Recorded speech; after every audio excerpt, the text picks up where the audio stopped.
They told us never to patrol the east wing of the hospital. No cameras, no reports, no explanations. Just one rule. If your radio starts breathing back at you, you leave. I didn't. And that was the night I understood why some places are closed, but never empty.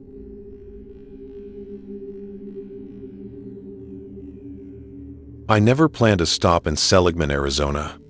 If you've driven Route 66 before, you know the kind of town it is. Sunburned storefronts, faded Americana, souvenir shops that feel frozen somewhere between the 1,970 seconds and a forgotten postcard. I was only passing through because my GPS rerouted me off I-40 after a construction delay near Kingman. And by the time the sun began sinking low enough to turn the desert orange, my fuel gauge was hovering just above empty, and my phone signal had already dropped to one unreliable bar. I told myself I'd find a gas station, fill up, maybe grab a coffee, and keep going. That was the plan. It's always the plan in places like that. The problem was, the town felt quieter than it should have.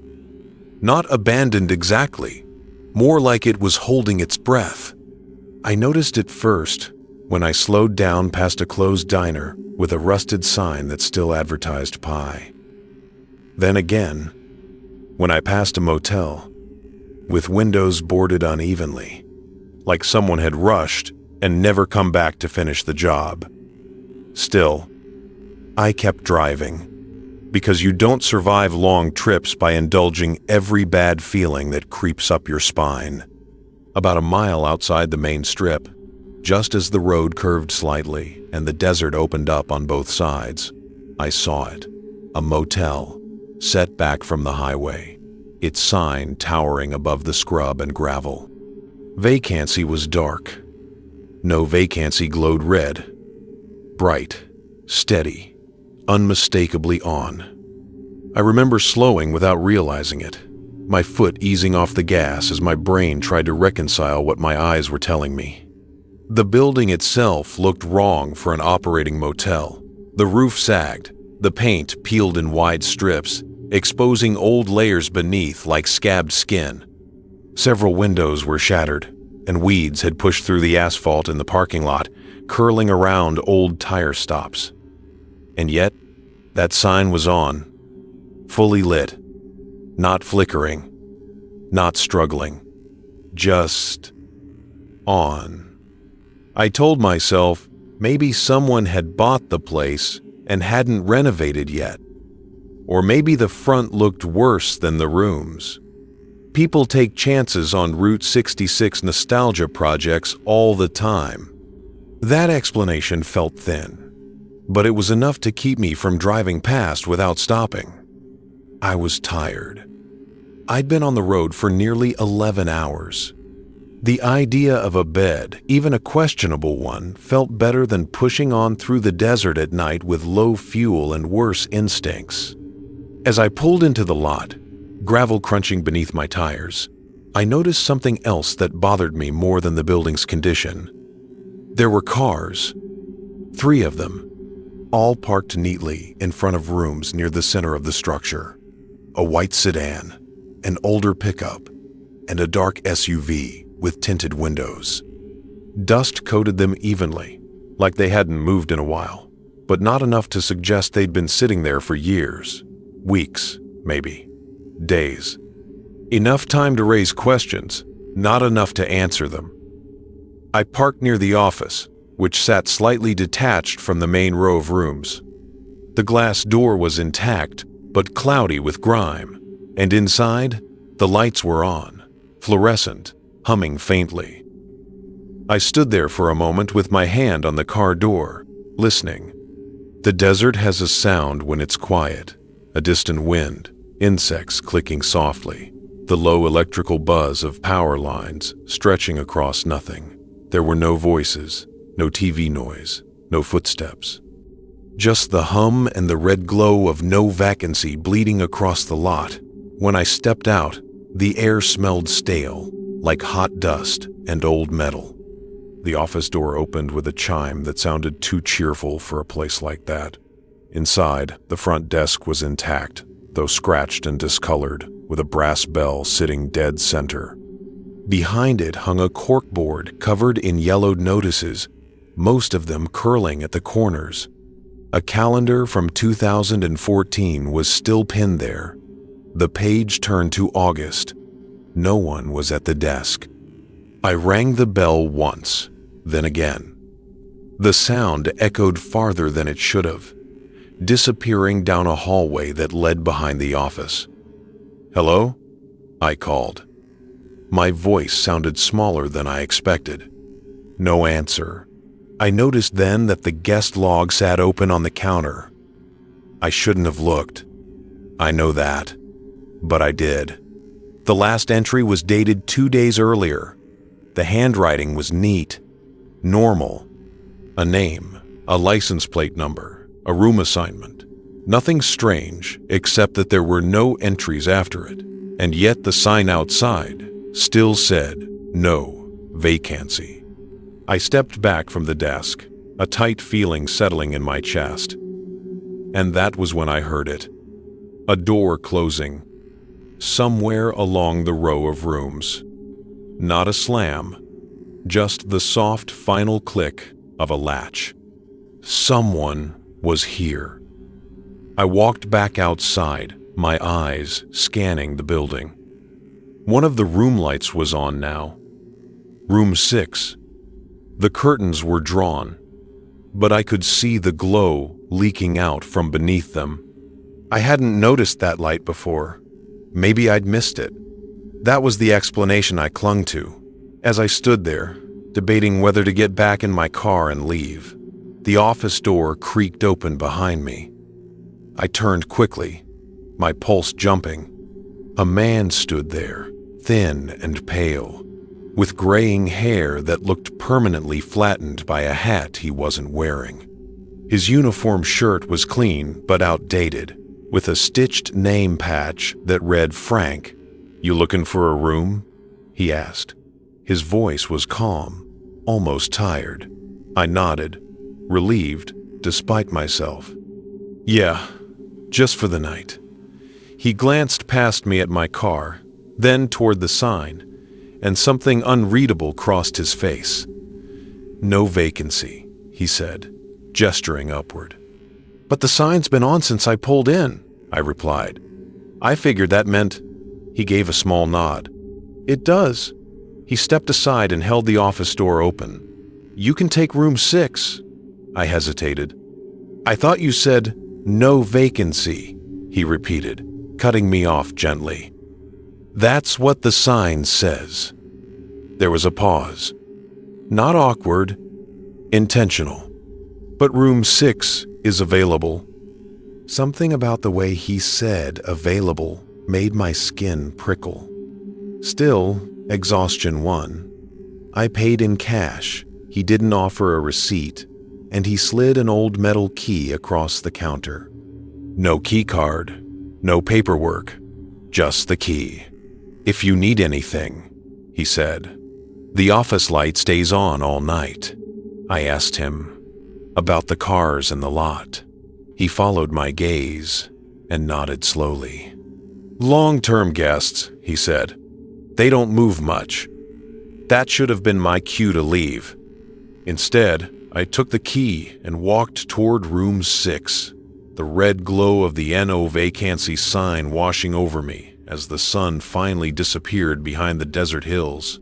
And somewhere deep inside, a quiet voice kept asking the same question over and over. If there were no vacancies, why did it feel like the motel was waiting just for me? Room 6 smelled like something that had been closed too long, a mix of stale air, old fabric, and a faint chemical tang that reminded me of hospital disinfectant. The carpet was worn flat in a path from the door to the bed, as if countless feet had followed the same route without deviation. The bedspread was tucked tight, patterned with faded geometric shapes that might once have been bright. Nothing in the room was overtly disturbing, and that almost made it worse. It looked like a place that had been used, not abandoned. I set my bag down and sat on the edge of the bed, listening. The walls were thin. I could hear the low electrical hum from somewhere above, maybe the sign outside, and beneath that, a softer sound, like breathing carried through vents. I told myself it was just the building settling, or wind slipping through cracks. Still, I checked the bathroom, half expecting to find something off. It was clean, too clean. No dust on the sink, no grime in the tub, as if someone had been maintaining it carefully, long after the rest of the motel had been allowed to decay. I locked the door and lay back on the bed, staring at the ceiling where a faint water stain spread like a map of someplace I didn't want to go. That was when I realized the light under the curtains hadn't changed. It was still red, the sign outside. I stood and pulled the curtain back just enough to look out. The parking lot was empty of movement, but room 7's light was on now, and so was room 8's. One by one, as I watched, more lights flickered on down the row, stopping just short of the far end. It felt choreographed, deliberate, like a signal. I dropped the curtain and stepped back, my heart beating harder than it should have. I tried my phone. No signal, not even emergency. I plugged it into the wall anyway, more out of habit than hope. The charger worked. That bothered me more than if it hadn't. Sometime later, I couldn't tell you how long I heard footsteps outside. Slow, measured. They stopped in front of my door. I held my breath. There was no knock, just the sound of someone standing there, close enough that I could picture their shadow bleeding under the door. Then the footsteps moved on, continuing down the walkway, stopping briefly at each door, checking, counting. When they faded, I realized my hands were shaking. I didn't sleep much after that. When I did drift off, it was into shallow, uneasy dreams, where I was driving the same stretch of road over and over, the motel sign always appearing in my headlights, no matter which direction I turned. I woke abruptly to silence, not desert silence, a heavier kind. The hum was gone. The air felt thick, pressed against my ears. I sat up and noticed the digital clock on the nightstand. Read 3:17 a.m. It stayed that way. Minutes passed, or what felt like minutes, and it didn't change. I got up and opened the door. The hallway lights were off, but the red glow from the sign was brighter than before, flooding the walkway in a dull crimson wash. All the doors were closed. All the cars were still there. Except now, they looked newer, cleaner. The dust was gone. The white sedan's paint gleamed faintly. The pickup's tires looked full, recently driven. I walked toward the office, my footsteps too loud in the quiet. The door was open. Inside, Frank stood behind the desk, flipping through the guest log. He looked up as I entered. "You're awake," he said. It wasn't a question. "What is this place?" I asked. My voice sounded hoarse. He closed the book slowly. "A stop," he said, "for people who need one." That's not an answer. He studied me for a moment, then gestured for me to look at the log. I stepped closer. The pages were filled now, name after name, dates stretching back decades. Some of the handwriting was old, looping and formal. Others were modern.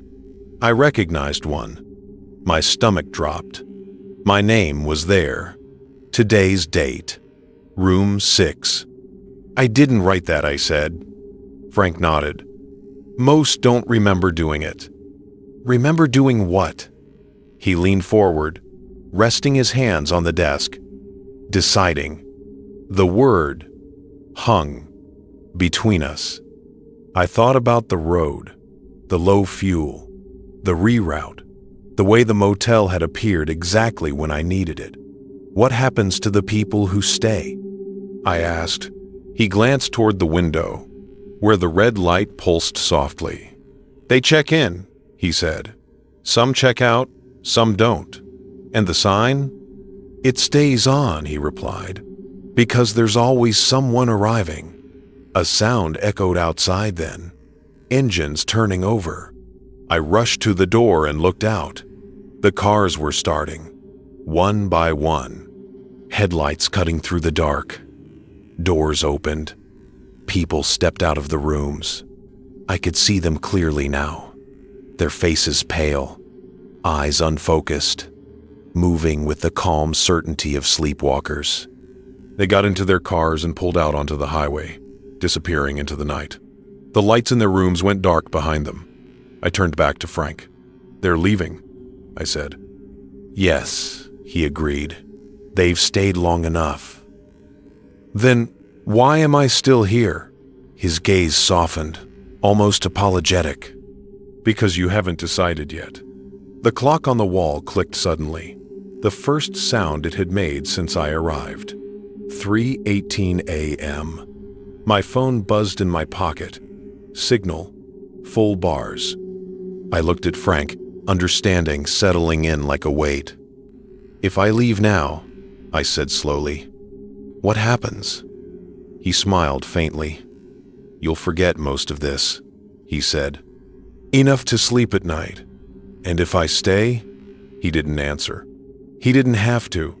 Outside, the NO Vacancy sign flickered once, then steadied. Bright, patient, waiting. I thought about my life beyond that stretch of road, unfinished things, obligations I'd been running from without realizing it, the exhaustion that went deeper than one long drive. I picked up the key to room 6 from my pocket and set it on the counter. Frank watched me carefully. "I'm leaving," I said. He nodded, as if he'd expected nothing else. "Safe travels," he said. I walked out without looking back. The drive away from the motel felt longer than it should have, the road stretching endlessly until finally, mercifully, I saw the lights of a gas station ahead. When I stopped, my hands were still trembling. I slept in my car until morning. When I woke, the memory of the motel already felt thin, like a dream fading at the edges. Months later, curiosity got the better of me. I searched for it online. Old forums, archived photos. I found one image that made my blood run cold. The same motel, same sign. Taken in the early 1980 seconds, the caption read, "Closed after multiple unexplained disappearances. No record of reopening." The sign in the photo read, "No vacancy." It was lit. It always is. And sometimes, when I'm driving late at night and my fuel runs low, I swear I see that red glow in the distance, just off the road, waiting for me to decide again.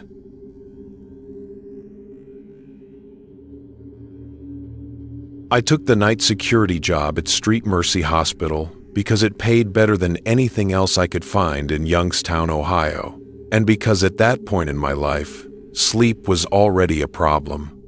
My father had died there 6 months earlier, in a room on the 4th floor overlooking the Mahoning River, and the apartment we'd shared felt too quiet without the constant rhythm of his oxygen machine. Working nights meant I didn't have to sit alone with those memories. Street Mercy was old by Rust Belt standards, built back when steel money flowed freely and hospitals were designed to last a century. Parts of it had been renovated, but other sections were left untouched, sealed off like scars the city didn't want to look at anymore. On my first night, the supervisor, a heavy-set man named Carl, who smelled faintly of stale coffee, handed me a radio and a laminated map of the building. "You'll be patrolling most floors," he said, tapping the map with a thick finger. "Except East Wing, 4th floor." He didn't look at me when he said it. "Why?" I asked. Carl hesitated just long enough for the answer to matter. "It's closed," he said finally. "Equipment storage." Old rooms. No cameras. No reason to go up there. That should have been the end of it. But it wasn't. Every job has rules that exist on paper and rules that exist in practice, and I learned quickly that the East Wing rule belonged to the second category. Other guards avoided it instinctively. They'd change routes to skip the stairwell that led up there. One guy, Mark, who'd been working nights for over a decade, flat out refused to talk about it. "If they don't want cameras there," he muttered once during a break, "they don't want footage of what happens." I laughed it off then. Dark humor comes with the territory. Hospitals at night are already unsettling. Long corridors, fluorescent lights humming overhead, distant beeps echoing from rooms you can't see. You hear things. You get used to it. For the first few weeks, nothing unusual happened. My patrols were quiet, too quiet.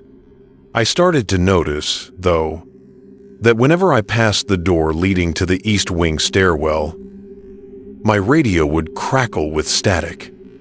Just there. Just for a second. I mentioned it to Carl. He shrugged. "Old wiring," he said.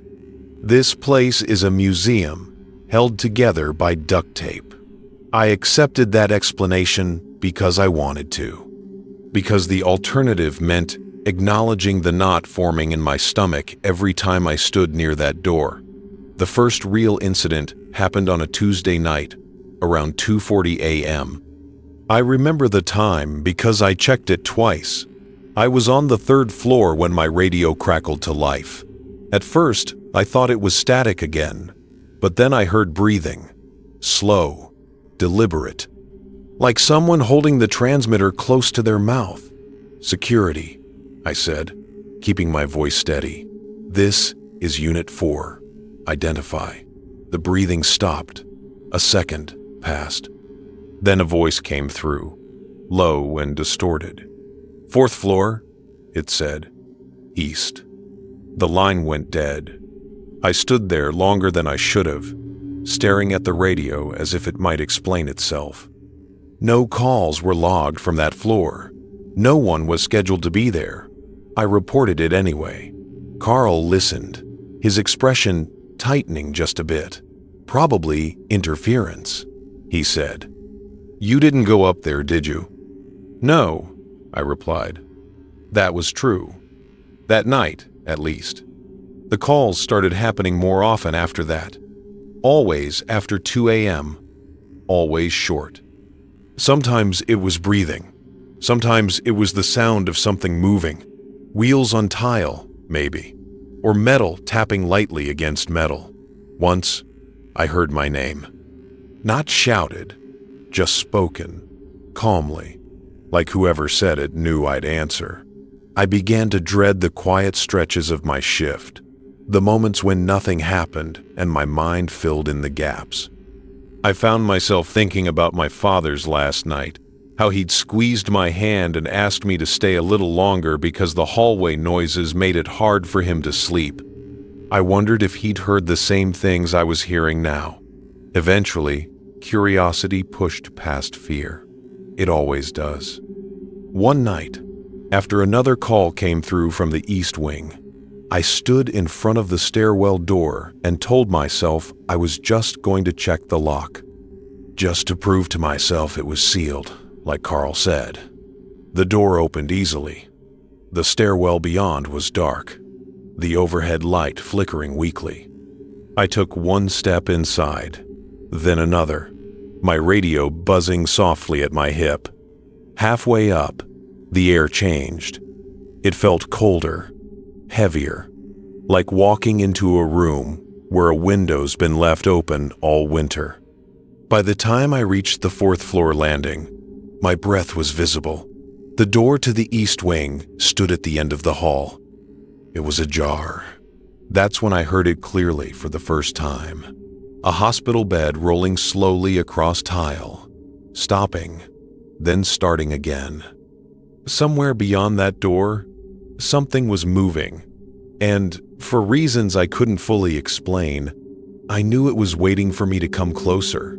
I stood there longer than I should have, my hand resting against the cold metal of the door frame, listening to the slow, deliberate rhythm of the sound beyond it. The bed wheels stopped moving the moment I stopped breathing. That was the first thing that convinced me this wasn't just some mechanical echo or leftover noise trapped in the building. Whatever was in there reacted to presence, to attention. I raised my radio and whispered, "Control, this is Unit 4.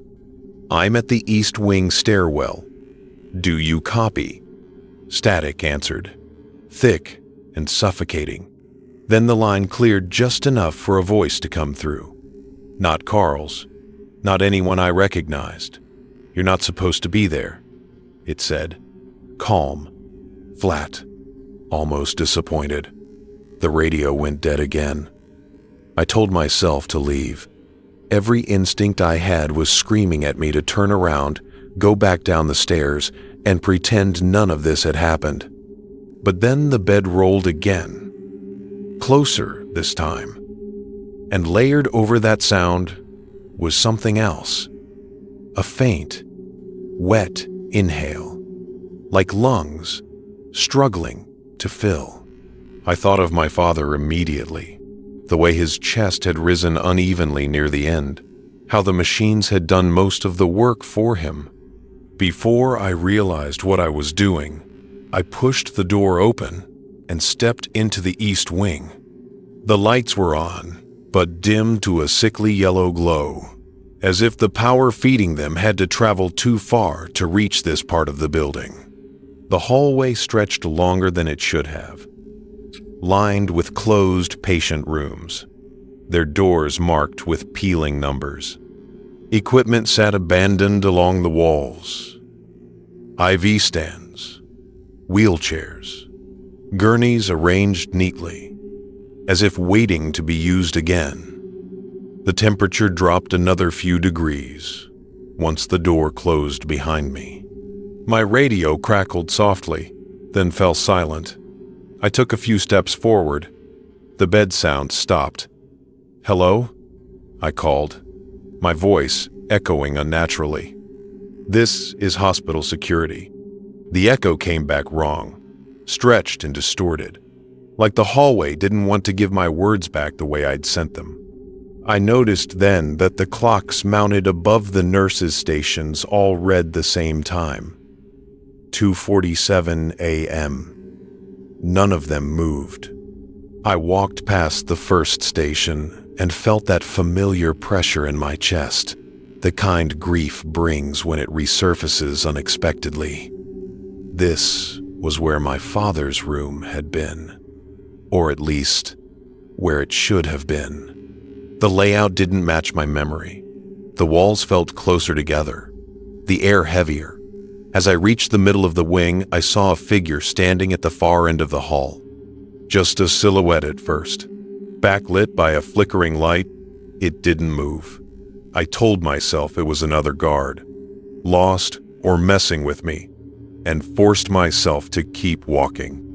With every step, details sharpened. The figure wore a hospital gown.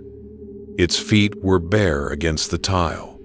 Tubing trailed from its chest, dragging softly behind it. When it finally turned, I understood why no one patrolled this place. The face was my father's, or close enough that my brain couldn't tell the difference. His eyes were open but unfocused, his skin pallid and drawn tight over bone. His mouth opened slightly, and I heard the same labored breathing I'd heard through the radio. "You stayed too long," he said, his voice layered with something else, something deeper, like multiple voices trying to speak at once. "I didn't want to leave you alone," I whispered before I could stop myself. The hallway lights flickered violently, and for a split second, the figure wasn't just one person. It was many. Shapes overlapping, patients in gowns, some standing, some seated in wheelchairs, some lying on beds that rolled slowly forward without anyone pushing them. All of them watched me, all of them, waiting. My radio screamed to life, static blasting so loud I dropped it. Carl's voice cut through at last, strained and urgent. "Get out of there!" he shouted. "Don't listen. Don't answer them." The figure stepped closer. I could see now that its feet didn't quite touch the floor. "We need someone to stay," it said. "Someone to walk the halls. Someone who remembers." Images flooded my mind. Then, empty night shifts, unanswered calls, guards quitting without notice. I understood. This wing wasn't abandoned because it was unsafe structurally. It was abandoned because something here needed witnesses, and the hospital had learned the cost of providing them. "I can't," I said, backing away. The hallway seemed to stretch, the door growing farther instead of closer. "You already are," the voice replied. And for a moment, I felt an overwhelming urge to stop resisting, to let the routine take over, to walk these halls forever, so no one else had to. Then I felt something solid under my foot. The radio. I grabbed it and slammed it against the wall as hard as I could. The sound shattered the stillness. The lights went out. The pressure vanished, all at once. Like a breath finally released. I ran. I don't remember reaching the stairwell or going down the steps. Only bursting into the lit, normal hallway below and collapsing against the wall, gasping. Alarms began to ring somewhere above me. Carl found me minutes later, pale and shaking. I quit that night. No notice, no explanation. Carl didn't ask for one. He just nodded, like he'd been expecting it. Before I left, he told me the truth. The East Wing had been closed after a series of late-night incidents decades ago, patients reporting staff who weren't on payroll, guards hearing calls from rooms that no longer existed. A few security officers had gone up there alone. None of them lasted long. One never came back down. Years have passed since then. Street Mercy Hospital has been partially renovated, partially demolished. The East Wing is sealed tighter now, the stairwell welded shut. But sometimes, when I drive past the site late at night, I swear I see lights on where there shouldn't be any. And when my phone crackles with static for no reason, I still hear breathing underneath it, slow and patient, like something waiting for someone new to take the night shift.